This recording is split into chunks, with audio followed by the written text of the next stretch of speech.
తెలంగాణలో మరి కాసేపట్లో ఎంసెట్ పరీక్ష ప్రారంభం కాబోతోంది. మొదటగా ఇంజనీరింగ్ పరీక్షకి అన్ని ఏర్పాట్లు పూర్తి చేశారు. ఇంజనీరింగ్ ఎగ్జామ్కి కోడ్ క్యూ పేపర్ని ఎంపిక చేశారు. డిప్యూటీ సీఎం కడియం శ్రీహరి ఎంసెట్ని ప్రశాంతంగా నిర్వహించేందుకు అన్ని ఏర్పాట్లు పూర్తి చేసినట్లు తెలిపారు.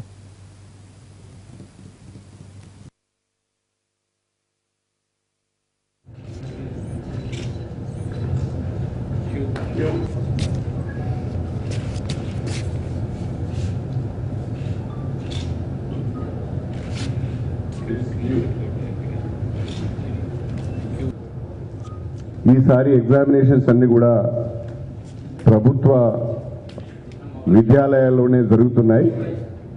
దానికి సంబంధించి అన్ని ఏర్పాట్లు చేశాం. హైదరాబాద్లో కానీ జిల్లాలలో కానీ ఆంధ్రప్రదేశ్ రాష్ట్రంలో 4 సెంటర్లలో కానీ అన్ని ఏర్పాట్లు చేయడం జరిగింది. విద్యార్థులు కానీ తల్లిదండ్రులు కానీ ఏ రకమైన ఆందోళన చెందవలసిన అవసరం లేదు.